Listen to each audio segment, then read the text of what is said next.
जय हिंद दोस्तों, स्वागत है आप सभी का आज की एक नई वीडियो में। दोस्तों, यदि आपको भी 24 फरवरी को बोर्ड एग्जाम देना है तो आज की वीडियो बहुत ज़्यादा इंपॉर्टेंट होने वाली है, क्योंकि आज की इस वीडियो में आप सभी के सामने हजारी प्रसाद द्विवेदी जी का साहित्यिक परिचय लेकर के आ चुका हूं, जो कि बोर्ड एग्जाम में 100% आता है। ठीक है, और इस साहित्यिक परिचय को आप बहुत ही आसानी से याद कर लेंगे, ये मेरी गारंटी है, क्योंकि इसको मैंने बहुत ही सरल शब्दों में लिखा है। ठीक है, और कितना बड़ा आपको लिखना चाहिए साहित्यिक परिचय ताकि पूरे 5 में से 5 अंक आपको मिल पाएँ, तो आज की इस वीडियो को बहुत ही ध्यान से अंतिम तक देखिएगा। क्योंकि दोस्तों, एग्जाम में हमें ज़्यादा लिखने से ज़्यादा मार्क्स नहीं मिलते हैं, बल्कि हमें जितनी शब्द सीमा दी गई है उतने शब्द सीमा के अंदर लिखने से और अच्छे तरीके से लिखने से हमें पूरे अंक मिलते हैं।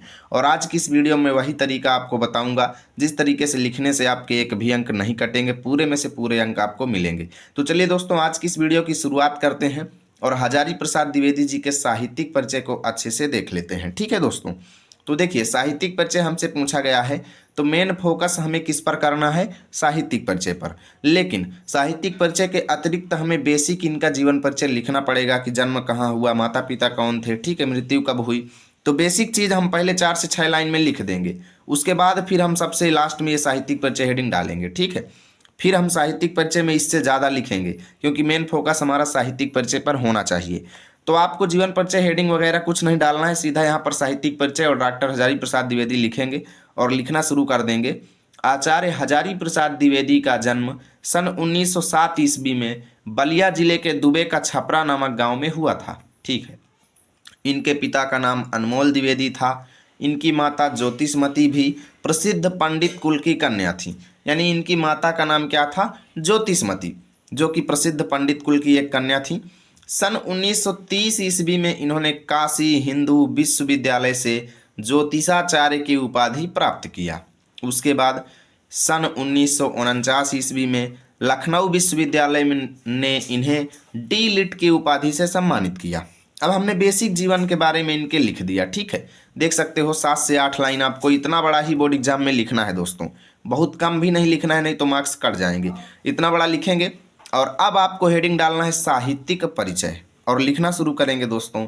हिंदी के उच्च स्तरीय ललित निबंधकारों में आचार्य द्विवेदी का मूर्धन्य स्थान है, अर्थात श्रेष्ठ स्थान है। ठीक है, ये हिंदी के उत्कृष्ट निबंधकार, साहित्यकार एवं उच्च कोटि के आलोचक थे। अर्थात आचार्य हजारी प्रसाद एक अच्छे निबंधकार थे, उच्च कोटि के साहित्यकार थे और एक आलोचक भी थे। ठीक है, आलोचक का मतलब होता है दोस्तों दूसरे की रचनाओं पर हुई कमियों का वर्णन करने वाला। ठीक है, आलोचना करने वाला, उसमें क्या टिप्पणी है, क्या कमियां हैं, उसकी टिप्पणी करने वाला, वो होता है आलोचक। ठीक है, सन 1957 ईस्वी में इन्हें पद्म भूषण की उपाधि से सम्मानित किया गया।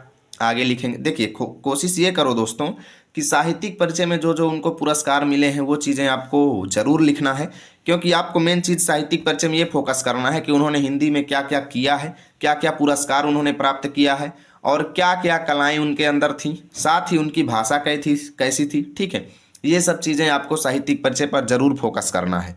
ठीक है, अब आगे लिखेंगे, इनके निबंध अनेक विधाओं के ज्ञान भंडार हैं, उनमें इतिहास, पुरातत्व, ज्योतिष, दर्शन और शास्त्रों का सुगम सार संग्रह है।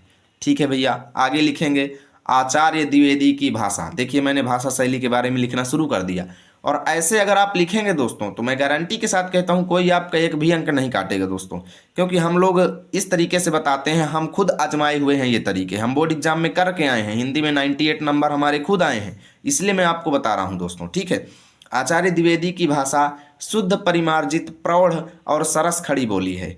इनकी शैलियों में विचारात्मक, गवेषणात्मक, भावात्मक, वर्णनात्मक आदि के रूप दिखाई पड़ते हैं। यानी हमने शैलियों के बारे में भी लिख दिया। इनके निबंधों में महाभारत, कालिदास, बाणभट्ट आदि संस्कृत ग्रंथों की सूक्तियां भरपूर मात्रा में मिलती हैं। ठीक है भैया, इनकी मृत्यु सन 1979 ईस्वी को हो गई।